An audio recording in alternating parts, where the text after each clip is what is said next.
trolls, and welcome to Dark Force Entertainment. And the demon's playground, is here now. I got no muscle. Look at my muscle. I got banana muscle. We want the farmer. Give us the farmer. I'm not talking about wrestling, you troll piece of shit.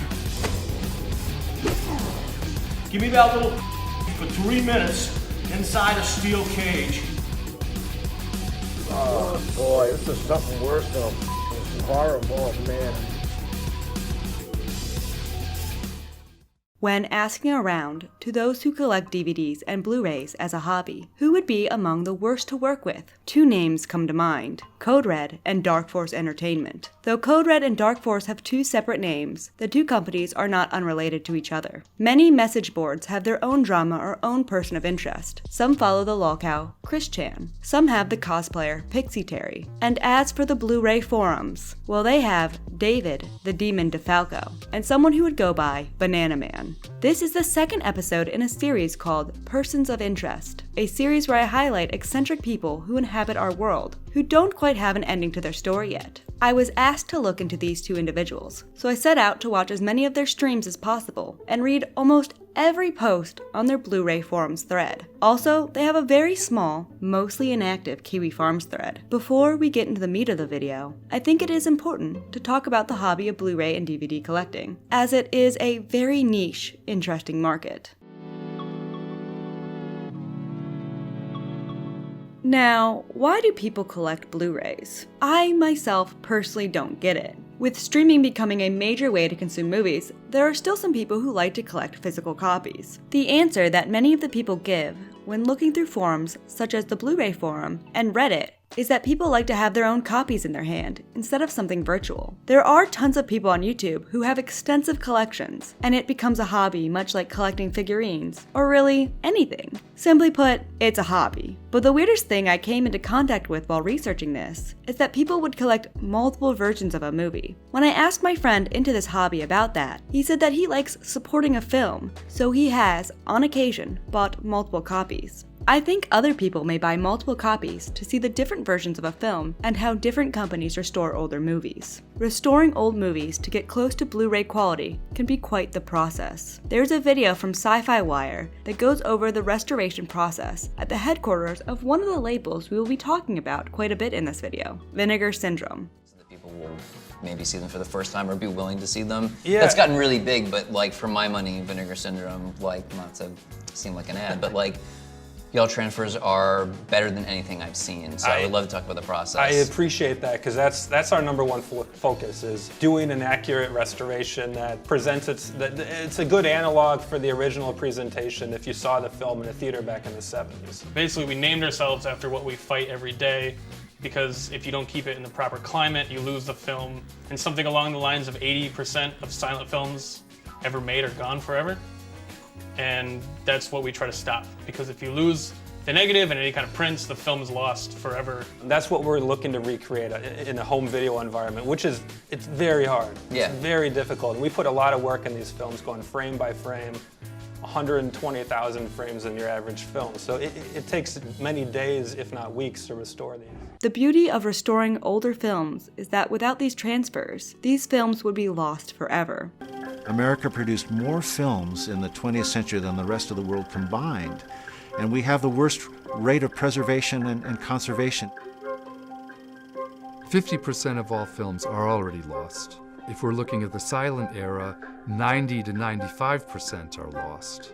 And so, even though this medium is relatively young, the losses are as great as antique pottery. Transferring these old movies to digital is a way to preserve history, and these labels, such as Vinegar Syndrome, Codered, and Dark Force, are ones that focus on more niche horror films that usually would not get the Blu-ray transfer treatment. That does not mean these weird movies don't need to be preserved. So really, these companies are doing a service to preserve history. Now that you understand a little bit more about this, let us get into the subject of our video.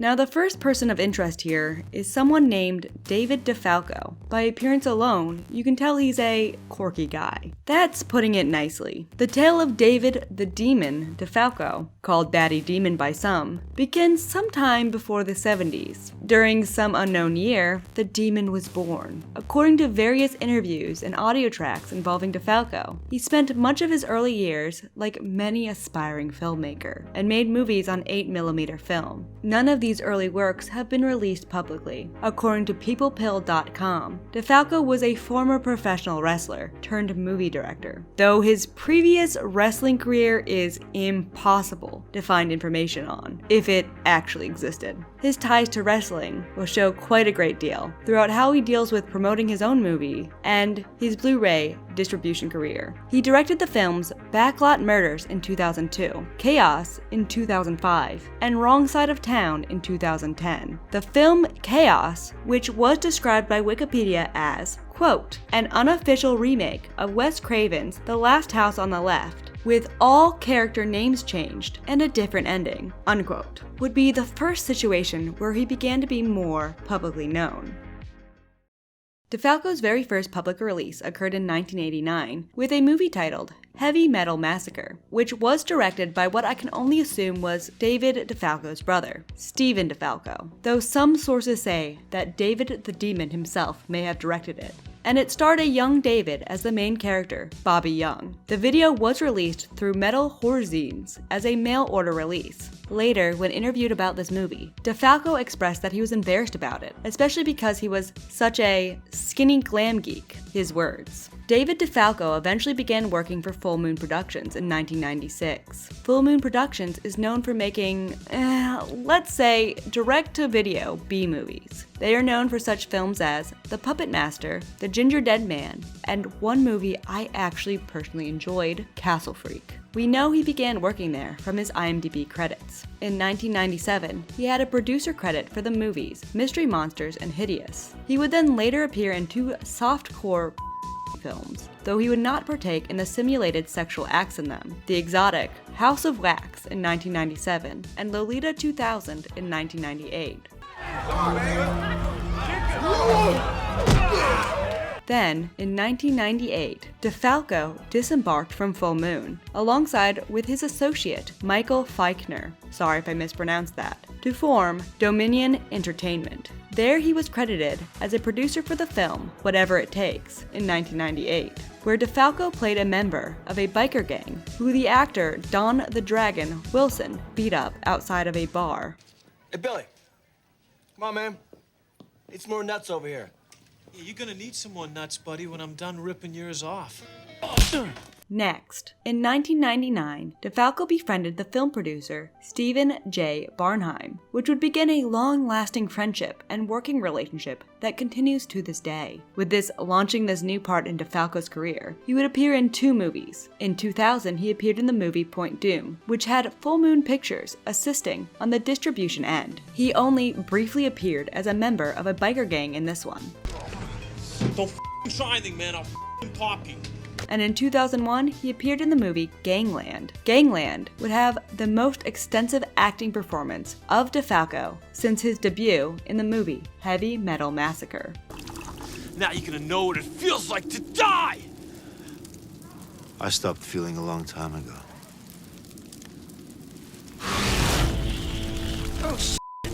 According to IMDb, Defalco's directorial debut was with a film called Backlot Murders in 2002. Along with this, 2002 had Defalco producing the movie Redemption, starring Don the Dragon, where he appeared as a pimp who gets beat up and eventually shot. Hey, Monty! Yeah, right. You gonna shoot me now? Oh, you're real shaky, aren't you? I want you to aim that little notch right in between my eyes, okay? Come on, you have the guts. Pull the trigger! Because if you miss, motherfucker, I'm gonna cut you up into a million pieces. That's right. Pull the trigger. Come on! Do it! But as mentioned earlier, Defalco would get the most attention from his 2005 film, Chaos. This attention is perhaps most likely due to the famous movie critic, Roger Ebert. As mentioned earlier, Defalco's main claim to fame was directing the movie Chaos, which was known to be a near remake of the old revenge film, The Last House on the Left. This would cause a somewhat one-sided feud between him and well-known film critic Roger Ebert. Roger Ebert would publish an extremely negative review of his film on August 11, 2005. He described the movie as ugly, nihilistic, and cruel, and gave the film a thumbs down. This would cause Defalco's partner, Stephen J. Bernheim, to write a letter to Ebert about the review on August 18, 2005. Ebert published a letter and responded with a rebuttal. In Stephen's letter, he asked Ebert if he would prefer them to sanitize the cruelty in their movie, and quoted more positive reviews of the film, to which Ebert replied saying that he thought they had some talent, but thought their depiction of true evil left a lot to be desired, writing, "I believe art can certainly be nihilistic and express hopelessness. The powerful movie, Open Water, about two scuba divers left behind by a tourist boat, is an example. I believe evil can win in fiction, as it often does in real life. But I prefer that the artist express an attitude toward that evil. It is not enough to record it. What do you think and feel about it? Your attitude is as detached as your heroes. If Chaos has a message, it is that evil reigns and will triumph. I don't believe so." In 2015, Defalco would also talk about this in an interview with HorrorReview.com. In the interview, he said he was always meant to create horror films, and that Chaos was never meant to be a Last House on the Left remake. In the interview, he explained that it took 8 months to write the script, and that he wanted the dialogue to be realistic. Huh? You're just jealous because I'm a celebrity now and you're still a 2-bit felon. Were you afraid I might be getting some fine now? Oh dear. When asked about the Ebert review, he explained he believed Ebert gave him a backhanded compliment when reviewing his film. He said these negative reviews calling the movie disgusting were actually indeed right, because people who hated the movie were repulsed by it, and that was the goal of the film. He explained to the interviewer that he was obsessed with true evil. These would not be the only parts of Defalco's one-sided feud with Ebert. When the film Chaos came out on DVD on September 26, 2006, Defalco and Bernheim would feature 2 different responses to Ebert's review and the extras on the disc, an attempt to stoke the flames. The first one involved Bernheim and Defalco doing a more professional response. They claimed the point of this brutal film was that you shouldn't leave a party and your friends, or bad things would happen. And yes, that is our point, that you shouldn't leave a party or a nightclub or a bar with a stranger and go somewhere in search of drugs to meet his friends, because you will no longer be in control of the situation. Also, that Defalco believed his film to be impactful. You know, we set out to make a violent, brutal, impactful movie, and we succeeded, and review it or on that merit, you know, as opposed to what he did, which is like Stephen said, just kind of denigrated because of the fact that he just didn't like the content. And that he respected Roger Ebert. Yeah, you know, again, we don't have anything against Roger Ebert. I think he's a great critic, and I actually appreciate the compliments he did give us. The second extra on the Chaos DVD was the inclusion of a video of Defalco going through a mortuary. The video would later be uploaded to YouTube and reach over 100,000 views. This video became somewhat infamous because of Defalco's attire in the morgue.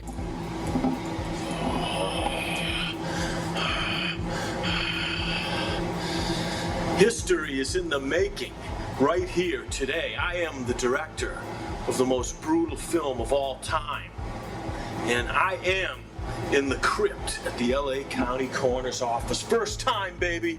First time in cinema history a director has ever been interviewed in this crypt of homicides, suicides, car wrecks, and every other horrific fatality in Los Angeles, California. In it, he is joined by Los Angeles coroner Michael Cormier. Throughout the video, Defalco flexes his muscles like a professional wrestler with a backdrop of real cadavers. And the demon's playground, is here now. And frequently speaks to Ebert, who is not there, of course, telling the film critic that this is reality, this is real brutality. Roger Ebert, Jack, the biggest film critic in the world, talks about nihilism, talks about chaos being hopeless, baby. Well, Roger Ebert, as I stand here, surrounded by homicides, suicides, and all the brutal fatalities in Los Angeles, I ask you, Jack, this is reality. This is why I have the outlook on life that I have, because this is where it all ends up. The comments on the YouTube video were not positive to Defalco's presentation. It even made it to r/cringe, with people mocking Demon's ridiculousness. People who know Defalco's antics often recall this video as their first introduction to him.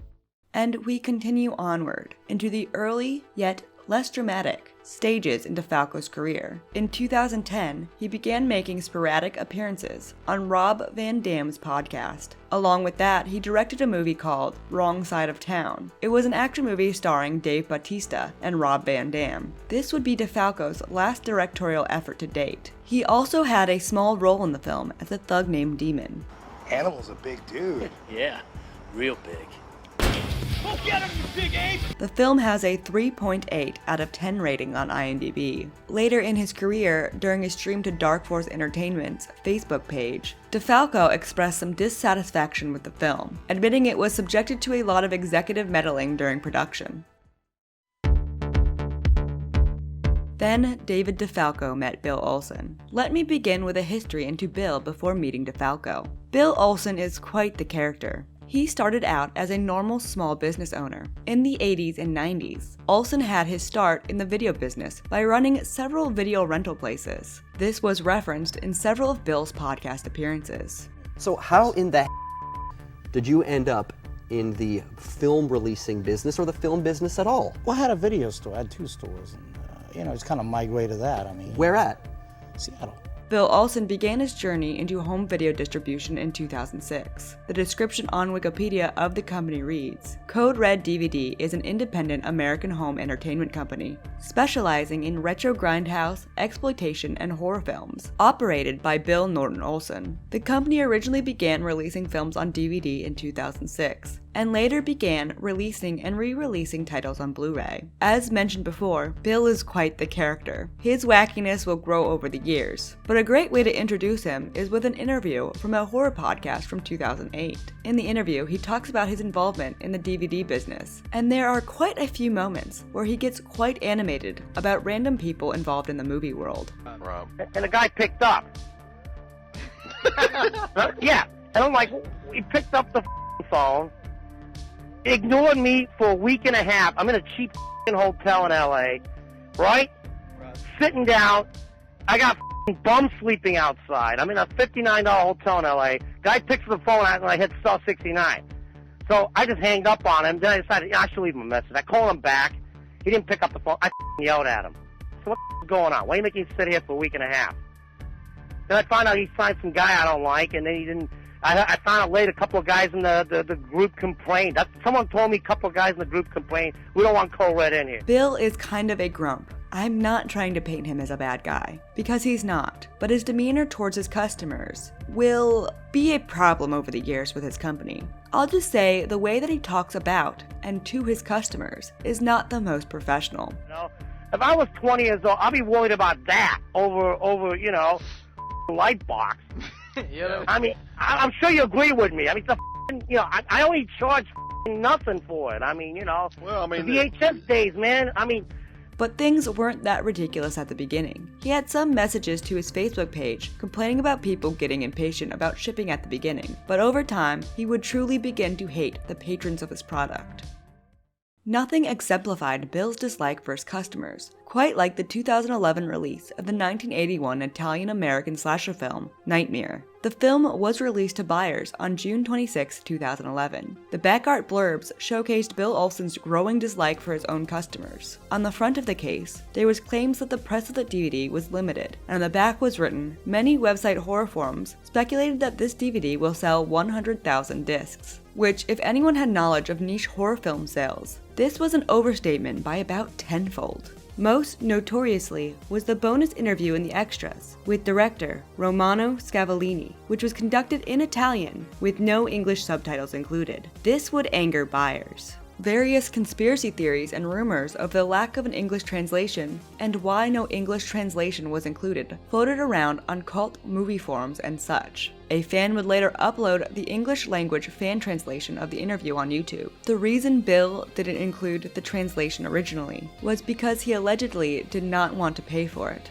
considering he does not ship internationally from his own direct buy store and licenses DVD releases mostly in America. This was a slap in the face to his customers. Partially where this story takes place is on the Blu-ray forums, and on November 14th, 2012, Bill's company, Codered, got a thread there. The beginning of the thread was mostly positive throughout the first years, and Bill would soon move from DVD to Blu-rays, to which the forum users expressed excitement. Over time, it would devolve into, well, drama. And you see, Blu-ray fans are a strange breed. They aren't bad, but they are a particular bunch. As talked about earlier, Bill doesn't have the friendliest disposition with his customers. That, combined with people being critical on the forums, would begin to dig at Bill. People were annoyed with Bill's shipping speeds, international speeds, and with his prices. Not only that, Bill was not in the best health. Bill had not yet began posting on the forums, but one of his label rivalries began to spill over to those who posted, and that was his hatred towards other indie Blu-ray label, Vinegar Syndrome. This will become more interesting later on. Looking at the posts on the forums, he increased his whining about the label Vinegar Syndrome over the course of 2014. Also, to further exacerbate issues with his customers, Bill would continually open and close his online store, making it difficult to know when it was open to take orders. This is because Bill's company was a solo endeavor for him, but it greatly frustrated committed collectors. Bill got so annoyed during 2014, he began posting on Facebook, asking the owner of Vinegar Syndrome to buy his company. More early information on Bill could be combed from an interview uploaded December 4th, 2016. Bill uploaded the interview to his own channel. He mentioned that he works with Damon Packard, a weird indie filmmaker that I ended up kind of liking while looking into this topic. Also, you can really tell he doesn't like the films he puts out in this interview. And did it blow up big pretty fast for you? Because you were dealing in pretty specific areas of film. I guess. I mean, I can't get the studio movies, so I just took the little movies. I mean, you know. Is that your preference? Is that the kind of films that's that you like? That's all I could get. I can't get studio movies. I'm not, I'm not some rich kid. You don't care about these movies. You just you can afford them. Lately, not too much. Lately, not too much. I mean, have you watched Night of the Demon? Are you a fan of the movie? I watched it. I mean, it's not much you could say about the movie. I mean, it's an unfinished movie that they just patched it up and got a gay star getting his ripped out. I mean, nothing much you could say about that movie. I mean, it's kind of... I think there would be a lot you could say about that, but... It's a cheap movie, that's what it is. Not only that, as mentioned before with the rival company Vinegar Syndrome, Bill has this weird hate for any other distributor, to the point where he thinks they are out to sabotage him. Yeah. But I'd like to ask, what's been the hardest movie that you've ever had to get on the DVD? With all the with people screwing with you. Surely there was some. Well, I got good question. Competitors always screw with me. I mean, they're always trying to tell my rights on I'm dishonest and all that crap. And most movies I do have trouble because rights owner gets scared of me, even though some of these guys know me for a while back. And who gets scared of you? Some rights owners actually get scared because other labels actually call them saying, "Don't deal with me, I'm a crook." This interview will not be the only time he mentions this, and his paranoia will get bigger and weirder in the future. Now, if Bill was just a grumpy business owner, this wouldn't be that interesting. But let me introduce you to his online persona, Banana Man. The first online sighting I could find of this Banana Man happened on October 11th, 2014, on the Codered Facebook page. Now, what is this banana costume adorned man? Well, that is Bill. Bill decided, in part, to troll his customers by donning a banana costume and making DVD extras for his releases. Banana Man may have appeared in DVD extras earlier than 2014, but this was the first mention I have seen of this character of Bill's. And Banana Man would become a staple in the lore of Codered. DVD and Blu-ray fans were very confused at this Banana Man character at first, making jokes about it. Again, this Banana Man character was created by Bill to, at least in my guess, antagonize his buyer base. He would also begin hiring pro wrestling personalities, Maria Kanellis and Katarina Waters, as Elvira-esque hosts for various intros and outro segments on his DVDs, often featuring appearances of Bill Olsen in his Banana Man garb. In 2017, he would actually create a Facebook page for his Banana Man character. The Banana Man costume interviews were oftentimes awkward to say the least. Hey, Bruce Kessler, how you doing? I'm doing great. Nice to meet you, Banana Man. Yeah, I'm doing okay. How you doing? For an old guy, I'm okay. In 2016, Banana Man began posting more images of him out on the town in his Banana Man costume. On the 24th of 2016, he posted several shots of him in the costume, writing, "Drunk and his girlfriend was happy to see Banana Man roam at 2 a.m. at Donut Hut. Total strangers amazed to see the great yellow superhero as he walked by to get some food for the day. They wanted pictures also. So we also took pictures of the event. You meet some of the friendliest people, drunk at 2 a.m. And in another post from the 5th of July, he shared images of him at a Hollywood party, surrounded by bikini-clad women. The Banana Man costume would entertain many on the Blu-ray forums over the years, and they began to make jokes about him. One thing I noticed early on was Banana Man alluded to some somewhat strange postings about same-sex sexuality. He wrote at one point in 2016 that he went into a bar that had mostly male patrons, and some male grabbed his behind. He referred to these people as freaks. This would not be the only time Banana Man would express his distaste for gay men. Another early post from the 8th of September 2016 had Banana Man posing with a shirtless man he wanted for a DVD extras host, and in the post he claimed in all caps, "I am not homophobic." He wrote in the comments that having these attractive people were the in thing, but it added that he was not homosexual. According to gossip forums, this shirtless man was a gay porn star, who he added as a host to a film titled Erotic Nights of the Living Dead, which was not a gay porn. He would continue to talk negatively about same-sex relationships in live streams. I just wanted to comment on this initial pattern. During all of this, Banana Man would join the Blu-ray forums to snap at his customers there, while he continued to snap at them on his own Facebook page. Sometimes, Bill's annoyances would be understandable, especially considering his poor health, as people did not have patience for the one Banana Man business he was running. Keeping up with hundreds of orders as a solo person must have been hard. Banana Man's antics would lead to Bill Olsen receiving his own thread on the gossip forum Kiwi Farms in September 2016. The opening of the thread went into his horrible PR and his confrontational attitude with his own customers. Some new information could be gathered from this thread, that these Banana Man skits that Bill added to his products were oftentimes unskippable for viewers, which to me sounds like a giant FU to buyers. People on the Blu-ray forum even began to start to meme Bill's behavior to his customers by creating the 10 Commandments of Codered in November 2015, writing, 1. Thou shalt have no other labels before me. 2. Thou shalt not make unto thee any cover image. 3. Thou shalt not take the name of Codered in vain. 4. Remember the big cartel to keep it holy. 5. Honor thy Codered collection and thy credit card. 6. Thou shalt not whine. 7. Thou shalt not commit thread crapping. 8. Thou shalt not complain. 9. Thou shalt not bear false witness against thy Codered brother. 10. Thou shalt not covet necromancy. The Banana Man segments were weird, to say the least. I'm a ripe banana. I'm not that old. I'm a young boy. Quit getting Boy Scouts. I'm a good, healthy banana. You know, you guys look at me. You want to be like, we got no muscles. Look at my muscles. We got banana muscles. Well, you're a very very special banana, obviously. Yeah. You got a lot of extra parts that a regular banana doesn't have. Oh, I do. You can't get me. There's my...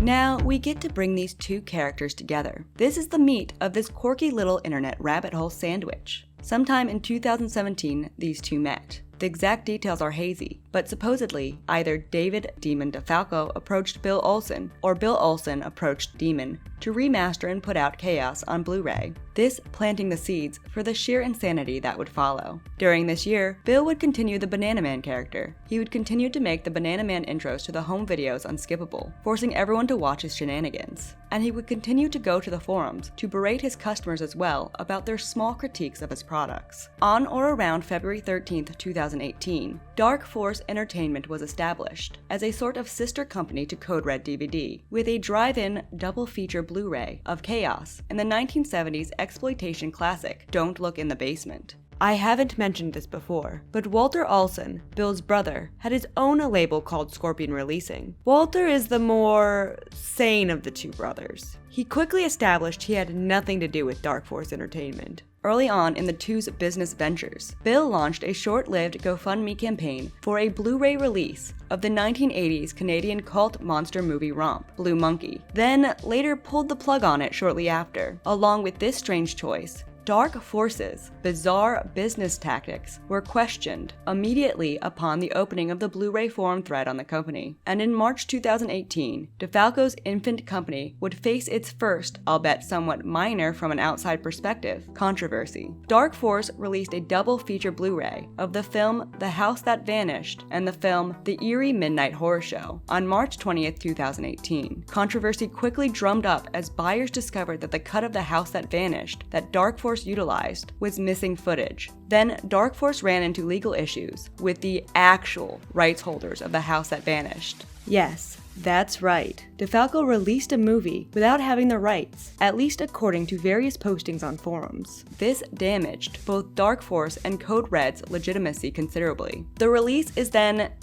sort of taken out of circulation, but the damage was done. Code Red DVD's Big Cartel store was then taken down. Defalco would then begin posting photos of himself, stepping on the Blu-ray cases of The House That Vanished, bragging about the price of his shoes. Imagine like any other company doing this. Fans of Blu-ray collecting were not happy about the release of this film. This controversy passed, and then David Defalco joined the Blu-ray forums himself to respond to people, like Bill had done before, but his responses over the next 2 years were a lot more coherent than his partners. Though, at one point, Defalco did compare Roger Ebert getting cancer to his film Chaos. It wasn't a good look, and not the last insensitive thing Defalco does to hype up his own video releases. Something strange that attracted the members of the Blu-ray forum to follow the antics of this duo was that Defalco would stream some of the most bizarre content to his Facebook page. Most of the streams consisted of Defalco and Banana Man talking on the phone, usually about business. These business talks were very hard to follow as a casual viewer, but a couple of them stand out in terms of narrative of this wacky pair's adventure. The best way to describe these live streams is the word boomer. Defalco does this weird thing with a lot of the streams where he films his own Mac screen,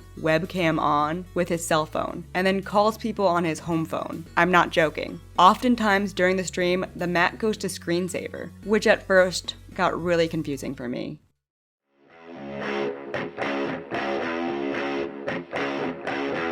The first stream to note is a lot different in tone from the other ones we will discuss later, and this happened on April 22nd, 2018. Bill seems much livelier here than he will in the following years. One thing to pay attention to is that these two seem to be having fun.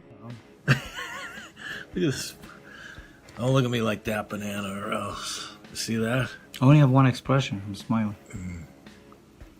Also, that Banana Man really likes Coke. I'm not going to go over every single stream these two have done. There's a lot. A lot of the live streams are, in my opinion, unwatchable, but there were a few events of interest. But to cover what generally goes on in these streams, for one, someone on the Blu-ray forum created a bingo game. On the bingo game has Fleabay is hoarders, wheelchair people, money doesn't glow on trees, brulees, gray dead rat, sick sight, nutsack tadpole, overseas terrorist, other label, bucket list fever, RIP in peace, toilet Blu-rays, complaints about kids, stop, rewrite history, iced, how about Banana Man standing over your dead body? Guy with 2 kids fired. Wi-Fi at the taco stand. Stole my master. Only sold 300 blue. Cardiologist. Sick sadist. Chargeback massacre. Sad to say, sad face. Dork farce. Bill insults paying customer. Cancels his order. Some of these streams are gone to time, though looking at some of the replies in the forums, there might be reasons for this, such as offensive language. Also, there was one where Bill appeared on camera in a mask, which the mask was later sold on the Dark Force store, autographed by Bill the Banana Man himself. I think the selling of the mask was a big FU to Big Cartel taking down their store, earlier on as mentioned. On the 18th of December November 2018, there was an interview with Mexican film legend Jorge Rivero. Banana Man seemed a bit less energetic than usual in this video, head slumped. I don't know if it's a social awkwardness that caused this. I hadn't noticed this demeanor in other videos, but perhaps it was. He also tried to get the actor to dish some dirt on others in his career, much like how Banana Man himself would talk trash on others in the business, but the actor didn't bite. Who's the actor that really pissed you off? One actor will say, Jorge Rivera, I'm a leading man, not him. No one ever said that to you? Or No, nobody. You know what? My father had a say, which I always take it. Because my father was from Spain, and he used to say, Jorge, in life you have to be a good bullfighter. You don't stand in front of the bull so the bull runs you down. You turn around and you say, ole. And if he comes back, you say, ole, and a kick in the ass.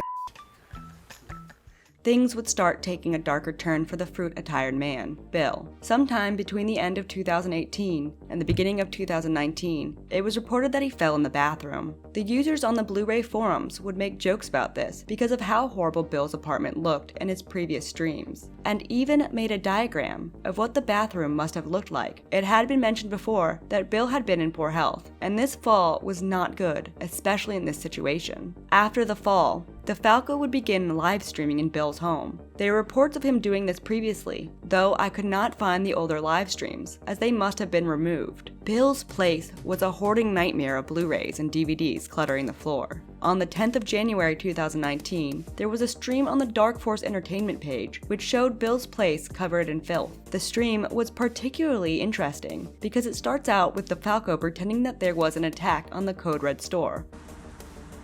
Attention folks, this is a special live telecast. We are at the remnants of the Code Red store.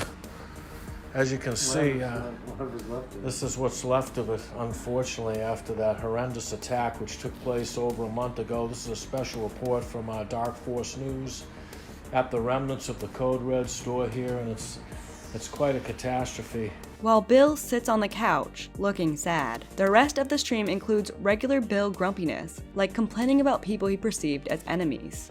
Anything you want to say to anybody? Me? Yeah. Well, Christmas ended. A lot of people, kids out there didn't get toys. If you see a toy you don't want, unopened, donate it, okay? Oh, that's very nice. Banana Man says donate any Don't be like my competitor, donate okay? They want toys, not and expressing his money problems. And we're gonna leave with some of it because the Dark Force store is gonna be restocked this weekend with some great Code Red stuff. But you know, people fail to remember that we gotta pay Banana Man money because he's gotta rebuild a store, you know, which is gonna take a lot of work. He's out tons of money. He's out, and it's growing every day, the money he's out. So, you know, we can't get some of these rare ones we can't get for like peanuts, because if we could, then we can sell them cheap. But, you know, some of them cost some money, and that's just the way it is. I mean, look at this place. Followed by comments on homosexuality. Believe me, OOP these, out of yeah. But unfortunately, my competitor thinks OOP's out of Oh, man. No They swing that way. Oh, that's what that I don't swing that way. I like girls, but they swing that way. Oh, man. They don't understand girls is important for a guy, but it's like God invented Adam and Eve, not Adam and Steve. And also, Bill does what he does multiple times over the years, though this behavior would ramp up over the next 2 years. He threatened those who wronged the banana. To you, it was PG. Wait till I get all those people that does me wrong. You'd be beyond chaos. You hear that? So, unfortunately, the people that did Banana Man wrong, Chaos is going to look like a PG Disney movie compared to the wrath of Banana Man once he, you know. So hopefully no one will continue to do Banana Man any wrong at this point because, you know, God knows enough damage has been done. And I noted the stream because people on the Blu-ray thread actually expressed feeling bad for the Banana Man and his filthy apartment. Among these online shows, Defalco thought these bizarre live streams were a fantastic way to promote his products and get attention. and then began to advertise some kind of Label Wars show. He hyped it up as a brother versus brother thing, as in Wolf of Scorpion Releasing versus Bill of Code Red. The actual stream that would come out of this Label Wars hype would be an incoherent 3-hour mess. The actual Label Wars stream would not come for a while though. Another weird video on their page was uploaded February 7th, 2019. This one was probably one of my favorites. This one takes place in Defalco's much nicer apartment. Defalco starts off by pretending there is some big police chase, and that the cops have allowed him to talk with an agitated Banana Man. He has just arrived, we've got him in, the police are outside, they've allowed him to come in and talk to us. Let's just see, hold on if we're live here. And then shows Banana Man sitting on the couch with a gun. Let's go over right now. He's in an agitated state, so we're not gonna try to disturb him. First of all, we have negotiators here. Banana Man, first of all, can we ask you to please put the gun down? Put the gun. Hey, Banana Man, put the gun. All right, put please. Yeah, Banana Man looks quite limp here, and I do believe at this time he is quite sick after his aforementioned fall that was reported the previous month. Banana Man does his usual stuff, this time with a twist because there's the threat of a gun. First, he's mad that people won't buy his releases. It really pisses me off because your favorite label puts crappy movies, they get $36, and you guys only pay 20 for those. So basically you tell you, you, it's only worth 20. Right. That's all you're saying. Yeah. So why even sell to you people? Okay, calm down. I got this for you guys. Hold on. And then says something that could be deemed homophobic, this time saying the F slur. 1995. 5 years of my life, 1995. Yeah, you're gonna but get... some Hey! Oh, man. Spend 5 seconds of his life with cat fun and he gets man. Then goes into threatening people. Jack Knapp says Kyle Murray wants to buy the gun. And guess what? I have a bullet with his name on it. He's got a bullet. This almost seems like Screams of a Winter Night because we're telling some ghost stories. And Greg Dudley died, and he died that way. And guess what? It pissed me off. These little asked me to die. Dude, if I die, I'll take you with me. Oh, shit, he's serious, folks. I'll take you with me. I'll put you in a car and then suck the tailpipe of running the car. There was another release flop. Well, kind of flop. This one occurred in February 2019. During this time, there was an infamous Code Red / Dark Force release of the film Screams of a Winter Night. This release was overhyped to all heck by Defalco, who claimed it to be the biggest cult movie home video release of the year. This was the first release to feature Defalco's dubious claims, but if you follow Defalco's need to flex physically and metaphorically, I bet you can guess it's not the last.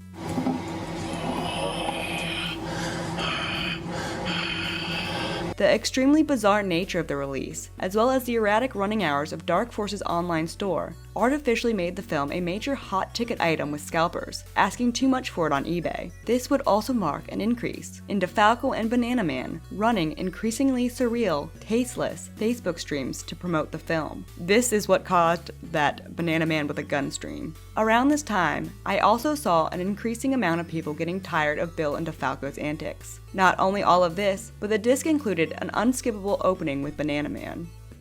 Soon after the release of the Screams of a Winter Night DVD, Bill apparently, at least according to posts, fell in the bathroom again. I am not sure if this is a different bathroom fall or the same one as before, but he had to be rushed into urgent care around this time due to the complications from the earlier fall. But it was claimed he fell and got his head stuck between the toilet. Someone on the forums drew a diagram of what this event probably looked like. Apparently, the duo streamed after this health complication around the same day, if not the same day. Though the stream is no longer available from what I can tell. Facebook is awful, not gonna lie. I went crazy going through thousands of posts on the Dark Force page. A post detailed the stream, however, expressing how distasteful the stream was, as it consisted of Defalco, quote, hanging around some hospital in LA trying to drum up sales of his piece of shit release. And 2 days after this post, there was an update on Bill's health. The post details that Bill is in serious condition in the hospital, and that the fall was not exaggerated at all, that Bill was trapped in the bathroom between the toilet and the tub for over 8 hours. Defalco then, in this same post, promoted not only his Screams of a Winter Nights disc, but also a future stream he will be doing with Bill in the hospital. People began thinking that Demon was using Bill. This set off an extremely uncomfortable series of hospital streams. The first one was on the 17th of February from the hospital, where the condition of Bill's health became more visible to watchers. His kidney was functioning at 10%. That's the story, folks. Banana Man is in need of a kidney. His kidney is at, I believe, 10%. The wait for a new kidney was 15 to 20 years. Mike's asking if the hospital puts you on a list for potential donor for a kidney at this point, but that's tricky, right? Because it takes... Los Angeles takes 15 to 20 years. 15 to 20 years? We'll all be dead by then. I mean, what the... Are you serious? 15 to 20 years. Jesus Christ. And his right arm was not working. Struggling to survive. He's got some, as you can see, he's got some injuries. This arm can't move, correct? Yeah, I think it's damaged. Jesus. The tone in the stream is somber, though Banana Man had time to respond to social media with his functioning hand. Walnut, yeah. Oh, Todd, yeah. I took him as a friend before. Yeah, I know. I know he is. He's one of the customers. Also, he managed to threaten his customers. I think Todd enjoys causing trouble for people. He doesn't like anybody. He's got a problem with himself. And frankly, I should say good anal rape will make him happy. But I don't want to get into that shit. All right, okay? come on. Oh, come on, he's a okay? Why don't you be friendly with people? Yeah. He cops up, I'm saying what's happened to me. He doesn't give a shit. That's how rude he is. He's a rude who sits behind a computer laughing at him. Look, you can sit behind a computer. I know where you live. Yeah. You buy off me. The streams continued in the hospital, one where Banana Man signed a diaper from his hospital bed while wearing a gown. Man is going to contribute autographed diapers to the signed diaper. Look at this. This is history, folks. And the wild guy that is David Defalco tried to sell the signed diaper on their online store. After these kind of creepy, almost exploitative live streams of Bill in the hospital, he finally went home sometime at the beginning of March. We know of this not from text, but because Defalco continued to stream Bill in his most vulnerable time. On the 9th, he streamed in some apartment with Bill, and they explained that Defalco was helping him respond to comments with his injured hand. The 1st of July of 2019 had the beginning of what I'd call the most boomer of boomer streams. That meaning it involved Defalco filming his computer screen webcam with his phone while talking to the Banana Man on a landline. The description of this video from the YouTube re-upload described this stream up perfectly. It read, "The legendary Dark Force Facebook stream where the artist formerly known as Bobby Young flexes like a jack-off, then proceeds to talk about rubbish I totally forgot about for an hour." And like many of his streams, Defalco just starts flexing for no reason in the middle of it all. Are you looking at this, Banana Man? I want you to see something. The big dog is in the house. While Bill complains about how miserable home video selling is, July 4th of 2019 marks another release event for Defalco. After an earlier failed attempt to replicate the VHS releases light up box art gimmick, Defalco instead gave the 1980s cult movie Dead Pit a glow-in-the-dark slipcover. These glow-in-the-dark covers will be a favorite of Defalco.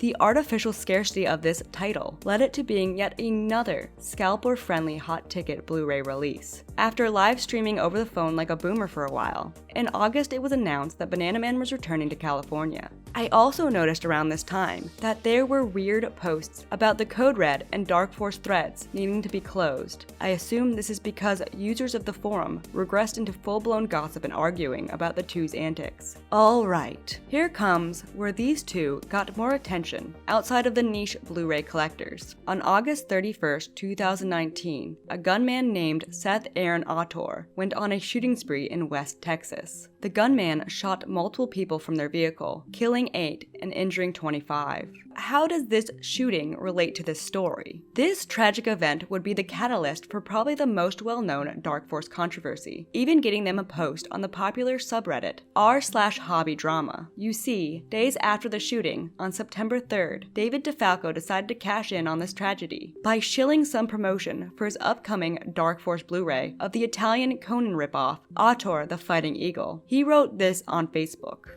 A sign from the real Dark Forces, or coincidence? As Dark Force Entertainment awaits the arrival of the next new release, Autor the Fighting Eagle, a killer named Autor went on a shooting rampage this holiday weekend in Texas. Another in a series of ominous coincidences that started back during the making of the most brutal movie ever released, Chaos. Makes you wonder, do the Dark Forces really exist? Stay tuned. This spurred a lot of outrage on Facebook, the Blu-ray forums, and even Reddit. Immediately after the controversy, Dark Force decided to pull the Autor release. Dark Force even decided to pull out of social media as well. Neither of these two decisions stuck. A day after this, Dark Force proved to not have pulled out of social media by doing a live show. This is the best of all the live streams, and the whole reason I thought this duo was funny. The live stream starts out with the most wrestling thing ever. Defalco the Daddy Demon, or whatever, comes in on his boomer setup, playing wrestling intro music while flexing and punching the air. He then welcomes the trolls to Dark Force Entertainment. Hello there, trolls, and welcome to Dark Force Entertainment. This all then goes to Defalco calling Banana Man on the phone, where Banana Man begins his usual complaints about other labels, saying they want him dead for some reason. Yeah, I'm alive. Okay, I guess he's alive. So, I'm dead yet. I don't. 3 labels that want to see me dead. 3 labels that want to see you dead, right? Well, guess what? We got a little offer for you guys, okay? We got a little offer for you. Then, Defalco begins challenging people to fight him. First, he challenges forum poster and reviewer, Dawn of the Discs, who he affectionately has nicknamed Dawn of the to a cage match. You want your little mirror, and we want Autor and all the other good stuff. I tell you what, we can make that happen. We can make it happen. It is one way. We got a couple options, all right? Option number 1, give me Dawn of the okay? Dawn of the Pricks. Yeah, you know what I'm talking about, the little video review that thinks all of a sudden he's a big man now and wants to, bully us for, give us shit for years now. Give me that little the guy that runs that, I believe his name's Matt. Give me that little for 3 minutes inside a steel cage, and we'll release Autor, Mirror, we'll give you a great deal. We'll even charge, we'll put it on sale, whatever you want. 3 minutes with him in a cage. That's all I'm asking. 3 lousy minutes. What do you say, huh? What do you say, Matt, you little troll? 3 minutes in a cage, mother. How about it, huh? What do you think, Banana Man? Does that sound like a good deal? Then he promises to release the film The Farmer, or how Defalco pronounces it, Defarma, if he can get 3 minutes in a cage with the owner of Vinegar Syndrome. How about the Farmer, huh? You guys want the Farmer? I'll tell you what, they give me the right motherfucker, give me Joe Rubin in a cage for 3 minutes, and you put out the Farmer. Because you'll do it, right? Will you do that? Tell me right now, I want to know. Are you talking to me? Yeah, I'm talking to you. I want Rubin in a cage for 3 minutes and you release the Farmer. I want to hear if you tell these motherfuckers. Joe Rubin in a cage for 3 minutes. Well, actually, put them both in. How about a triple 3-way? And Rubin in a cage. Give me 3 minutes and you put out the Farmer for these motherfuckers. What do you say? Huh? What do you say? I'm asking you a question. What's that 3 versus 1? What's the third? I said 2 of them, or actually 1 of them. I don't give a shit. Give me that. Put Rubin in a cage and give him to me for 3 minutes, and you put out the Farmer. Would you take that deal, huh? You expect some kind of different besides wrestling. Oh, really? What are you talking about? I've googled what the owners of Vinegar Syndrome look like, and I'd put my money on Defalco in this cage match. Also, the Farmer becomes a meme with these guys, so take note of that. Then, for some reason, Defalco talks about how nobody will date him. I don't know. Now that I decided to get in the cult video.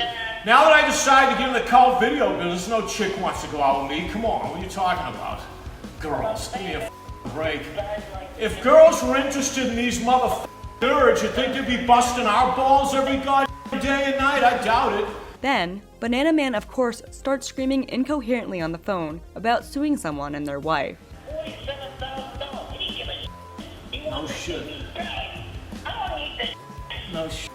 That's a lot of money for me. Money I didn't have. Yeah. And the guy wants me sunk. You f***ing asshole. Yeah. I'm gonna sue you and your wife.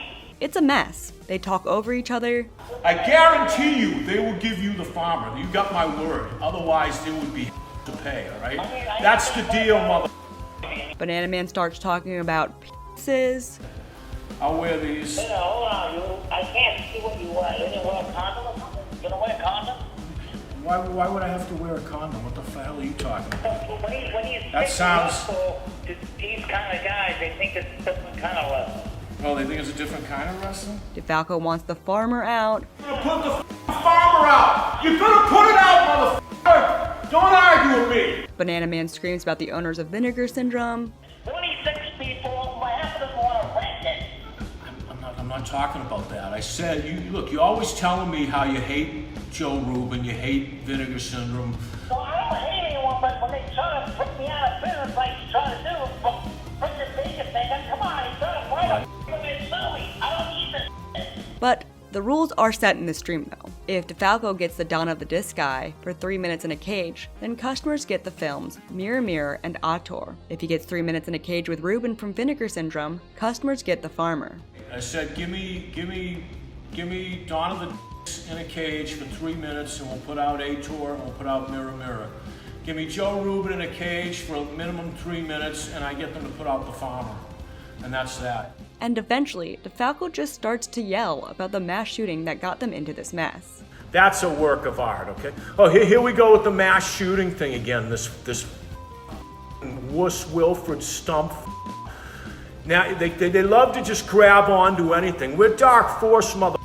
Okay, all we pointed out was the Auteur. It was a big, weird coincidence, just like all the brutal coincidences around Chaos. We're not promoting mass shootings or using that to try to promote a movie. Give me a break. You just wanted to grab onto something, Wilfred. Why don't you grab onto your little We get some more insight into Bill's delusion as well in this show, that Banana Man literally thinks other labels hired trolls on the forums to harass him. The problem is the trolls. It's not the label. We got too many trolls, right, Banana Man? And this is, I mean, Banana Man has had a problem with trolls for years. And this is why I never understood this. I don't take it personally. Someone was employed by one label. Now I got now I got 3 labels. So, you know. Jordan says, am I a cruiserweight? No, I'm not a cruiserweight, Jordan. I'm over 200 pounds, so I guess, you know. And then he threatens Dawn of the Discs. So where's Dawn of the Discs now, huh? Where's Dawn of the Discs now? That's what I want to know. Where's Dawn of Where's Dawn of the Discs now, though, huh? He likes talking shit. Where is he now? When somebody's calling him out, that's what I want to know. Where's Dawn of the Discs now? I thought it was good terms with him, but I don't know. We know who you are, Dawn of the Discs. We know who you are. We know where you live. We know who your wife is. I mean, you know, which is all fine. So we're just giving you an offer, man. You got a problem? Come step in the ring and settle it. Instead of being a puss and keep, you know, putting up fake shit on the internet and harassing the shit out of us online like all good trolls do. After some screaming about the owner of Vinegar Syndrome and trolls by Banana Man. I'll hit his kid with a cane because his kid's gonna go up to me like his dad. A sadistic prick. The stream closes out with a duo, reaffirming their rules of the fights and playing metal music while Defalco punches the air. You hear that? Leave them the f*** alone. Maggot trolls, unbelievable. We made the offer, man. So we're here. That's the offer. You want Auteur? You want the banker? I mean, the farmer? Defalco did pull this livestream, though an archivist, Insane Jericho 66, aka Gasmask Avenger, was able to re-upload it to YouTube. This stream, at least to me, really set into motion the duo becoming even more ridiculous over the next year. And apparently a few days later, the owner of Vinegar Syndrome did respond to the cage match challenge. But he didn't really say yes or no, pansy. After this shit show, Defalco and Bill filmed themselves in basketball shorts visiting an attorney, allegedly. The comments did not take this hint at possible legal action seriously. And despite all of this going down, a month later, Auteur was up to order. After the shit show, October came around and started a new topic for the two to focus on: the release of The Farmer, a movie that had become a meme to ask about in comments on the streams and on the forums. People really wanted this film. Whether they actually wanted to own it or just asked about it to agitate Bill is up for interpretation. The first stream I found on this was on the 26th of October. It's one of Defalco's boomer streams. Like, he messes up his camera tripod for 4 solid minutes at the beginning of the stream. Hold on a second, folks. I dropped this and it caused a big problem. To sum up the stream, there's Banana Man yelling about his usual stuff. But what about, I don't get it. Yeah, but why put it out when no one wants it? Okay, folks, does any of you people out there want this movie or not? Because I'm sick of hearing about it. I'm sick of the famine, What? That's a joke. That's a f***ing joke. 32 people. 32 people? 36 people. It's a joke. He compared Vinegar Syndrome to Nazis. Vinegar Syndrome? Vinegar. It's not human anymore. They're like Nazi soldiers. See, this is the kind of thing that really makes me berserk. I know, but whatever the good old days when they want movies because of the movie. Banana Man talks about male sexuality again.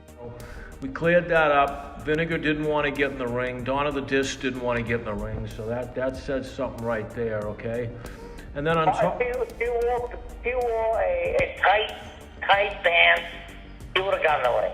If I wore tight pants, he would have gotten in the ring? And then there's a suitcase. It's interesting that Banana Man would say it because a gun to the head, that's... Well, that's very interesting, folks. Man, I don't know what's going on. Despite Bill's animosity towards Vinegar Syndrome, the owner still regarded him kindly on the forums, as well did Defalco in return. And the owner of Vinegar Syndrome and Defalco talked about teaming up over The Farmer a day after the stream. There were more streams between this time and November. These streams consisted of the usual stuff. There was David the Demon Defalco flexing and punching the air, and Bill Olsen yelling over the phone about perceived attacks on him by trolls and other labels. No, but he will make fun. I know your name and address.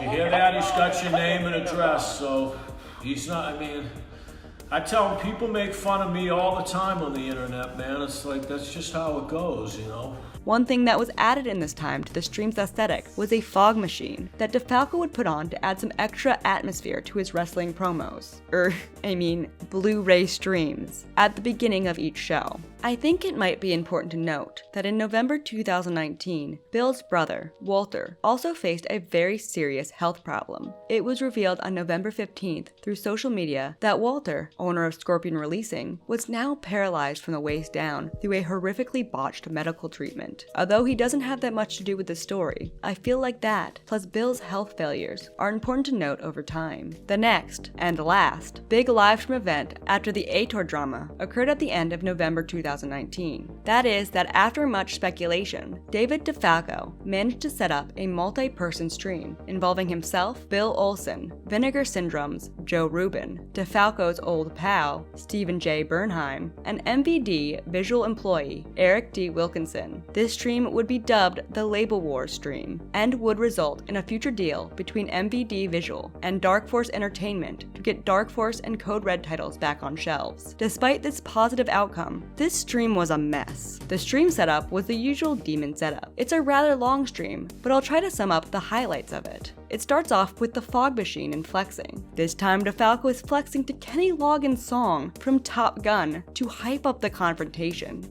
Defalco then tries to call Rubin a Vinegar Syndrome, but fricks it up, which leads to more Bill whining on several topics, including Nazis. I saw him at AFM. He looks at me like a murderer, you know that? So, Joe, do you know anything about that? Were you at AFN when supposedly one of your Look associates? at me like an old Jewish man looking at a Nazi soldier. Bill also at some point wanted to leave the call because the commenters were being mean, and Bill has some half-baked conspiracy theory that Joe Rubin has minions helping him out to keep Bill down and out in the home video boutique label world. You know, confront Joe about some of these issues you've had over the years, so you don't need to worry about what people are I guarantee you work for somebody, so. Oh, you think right, because Joe has all these henchmen, true, so... There's a lot more incoherent nonsense before the actual label wars starts, but eventually Eric Wilkinson, a guy who's very high up in the company MVD Visual, enters the Facebook Live and asks how much to buy Code Red from Bill, to which Bill responds, Yeah, Eric Wilkinson, MVD, who we're now in partnership with. Eric's also a friend of Joe Rubin's. Eric wants to know how much is Code Red for sale for, Bill? What's the number? I don't know. I mean, Don May was trying to sell his company. He wanted millions. He wanted millions, wow. Wilkinson does make an offer to buy Code Red, to which Defalco laughs at his price. Cash! He wasn't joking! Eric oh my God, 105,000 cash? Are you kidding me? You can't even buy my diamond watch for that. The phone call between all the label people turns into a lengthy discussion on home video distribution, and during this, Demon Defalco gets up, obviously bored with the conversation, and struts around, flexing his muscles and whatnot, only to sit down and flex some more. Bill, the ever-optimist, note the sarcasm, goes on a spiel about how he would destroy the masters of something in his possession, rather than sell it and make a little money out of it. Did you hear that? He said he would offer you 15. So you mean 15,000 to own it outright and get all the? I want to destroy it, I'm sorry. You'd rather destroy it? The others in the conversation offered to buy Code Red again. Finally, the meme movie The Farmer was brought up, causing Bill to yell about the likelihood that no one would buy it, something he yells about often when people ask him to release the movie. The stream ends with Defalco and his producer, Stephen J., telling Wilkinson about chaos and the production. There are more streams throughout the year of 2019. A lot of short promotional clips, instead of streams, were uploaded to the Facebook page of Dark Force. And 2020 comes around, and Banana Man returns to LA as announced in several social media posts. Meanwhile, Dark Force had been working on its own release of the 1975 cult classic film, The Giant Spider Invasion. Defalco hypes this up as usual, with lots of big, exciting exclamation points, and claims this will be the best release ever.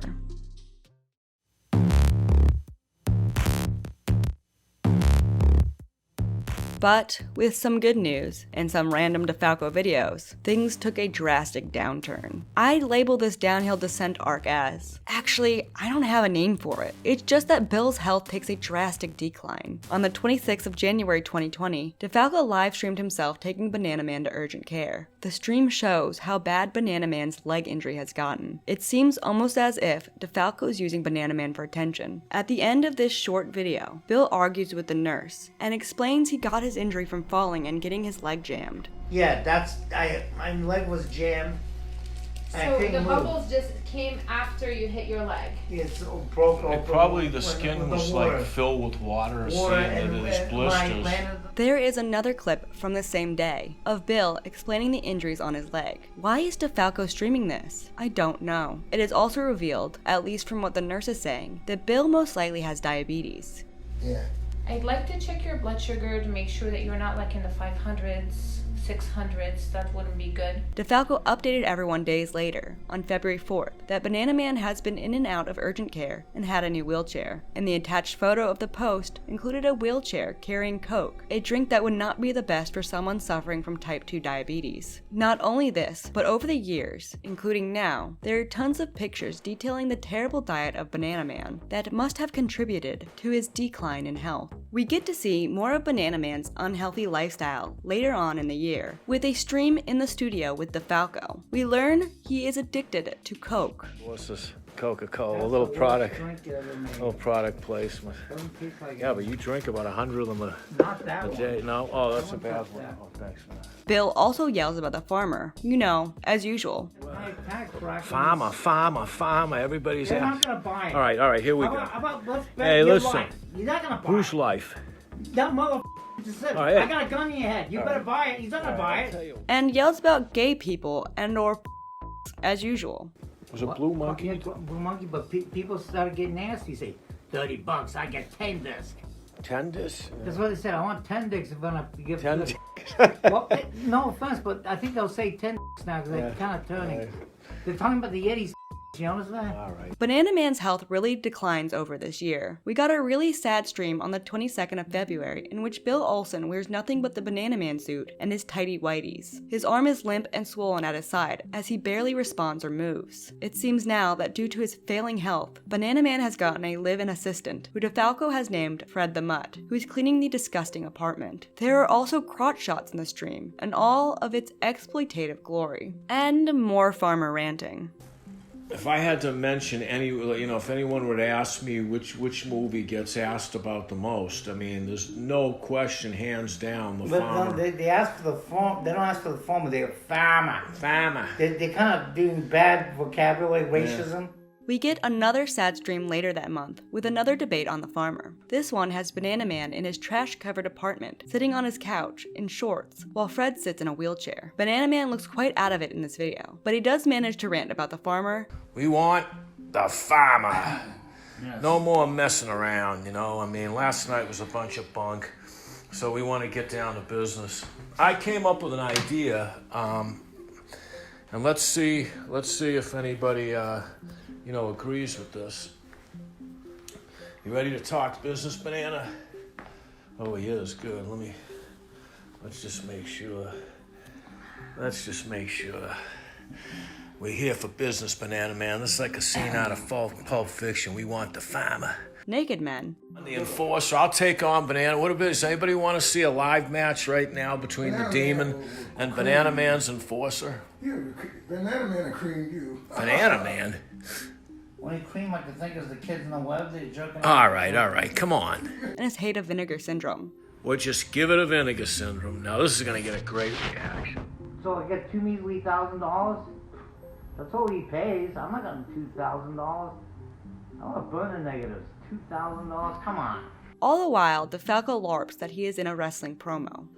Well, this will turn into a WWE event real fast. Oh, we're not worried. We'll have a triple fatal three-way for the farmer. Next, after announcing publicly that they would have a special Dark Force Club promotion, Defalco went live on Facebook to explain the whole deal with the Dark Force Club. Then later backtracked it, making certain titles club exclusives, which one of them was the awaited Blue Monkey film. This was another thing he did to piss people off. There are some more streams throughout 2020, with Banana Man being grumpy and Defalco acting like a pro wrestler. But the main stream of interest in this year happened on the 18th of March. With the quarantine in 2020 becoming more of a thing in the United States, Defalco, along with longtime friend Damon Packard, decided to do a dumb Purge parody by showing Bill Olsen borderline naked and wearing a pig mask as they brought him some late night grub, which obviously does not help Bill's failing health. This whole stream is quite surreal and feels exploitative. Here we see the first signs of how bad Banana Man's leg is getting, and it doesn't help that according to his live-in assistant, he had been ordering unhealthy food all day. Fred, can we get a statement from you, because this is a dire situation here. What kind of condition is he in? He seems like he's come to life a little bit now that more food's coming up. Of course he is. What, he's ready to eat again? Oh, man. Slight changes happened with Bill's relationship with the farmer. He decided that in April, on a stream on the 4th, that the reason he didn't want to release it was now because he deemed the farmer meme racist. Because obviously... I want them to retract the word, it's not farmer. Why does that bother you so much? No, because it's racism. They make fun of I pronounce it, you pronounce it. Hey. No, it's racism. I don't need this. What? It's not racist. You have to be a little Tell me rich and black people, huh? And in this stream, he also said the N-word 4 times. You can say the word Hey! Hold on. The message board said that word I was offended. Moderator refused to take it down.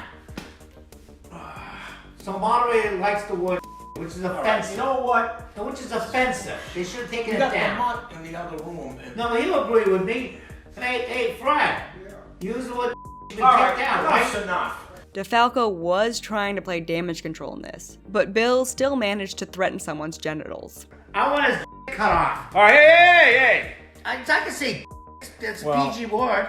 Bill goes back to the hospital at some point, though there is no filming of it left online from what I could find. And trust me, I'm tired of looking through Facebook's terrible interface. But it was announced on June 1st that he was out of the hospital, which Banana Man celebrated with Defalco by filming a video of himself in his banana costume, eating Arby's. That'll help the medical problem. There were more streams of the year, same stuff as usual, but things get really gross. The streams began to more closely document the deterioration of Banana Man's leg. On the 27th of June 2020, it looked really bad, as Defalco documented the disgusting leg and uncomfortable closeness. The stream still consisted of the same Defalco flexing and Bill complaining.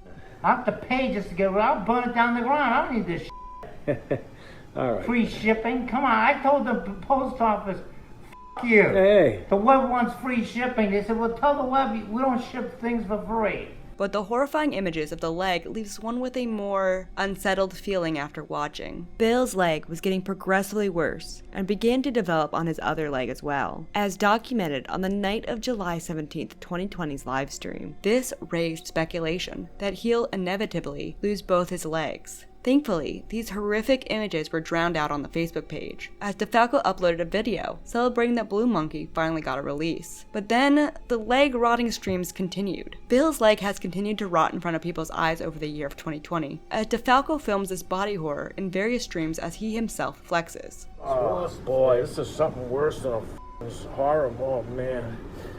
Holy Jesus. August 20th came, and in one of the most disturbing moments of Dark Force Entertainment streams, Defalco captures Bill sleeping on a bed, looking like a corpse. Thankfully, Bill would later wake up and appear in his Banana Man costume in the second half of the stream broadcast later that day, and he was eating more unhealthy food. As of September 2020, Bill is still alive. He still has both of his legs, and still deemed possible to lose them in a potentially life-saving surgery. Wow, boy. Holy I do ultimately feel terrible for him, and these streams are extremely disturbing. I've censored the leg for your sake. Anyways.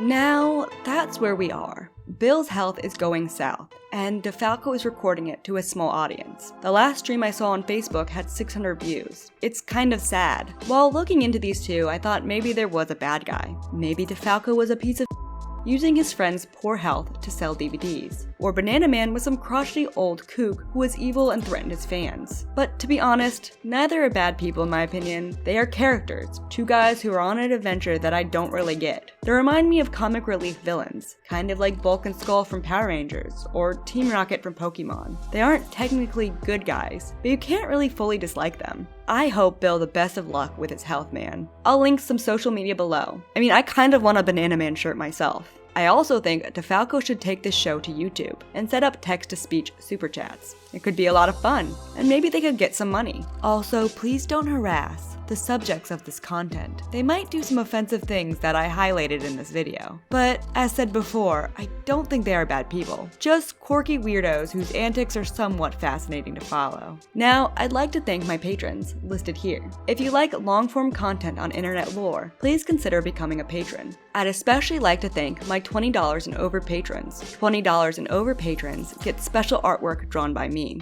I'd also like to thank Gasmask Avenger for recommending this kooky pair, as well as hosting the archives of the streams on his second channel and helping me write this script. I'll have his social media linked below. I'd also like to thank Shani Chama-chan, sorry if I said your name wrong, also known as Japanibus, for drawing the avatar used for this series. I'll also link their social media below. I hope you enjoyed this little adventure into the bizarre tale of two eccentric people in the cult home movie business. If you did and want to see more in this series or other videos of mine, please consider subscribing and following me on my other social media, linked below. Anyway, that's the end. Suffer lightly.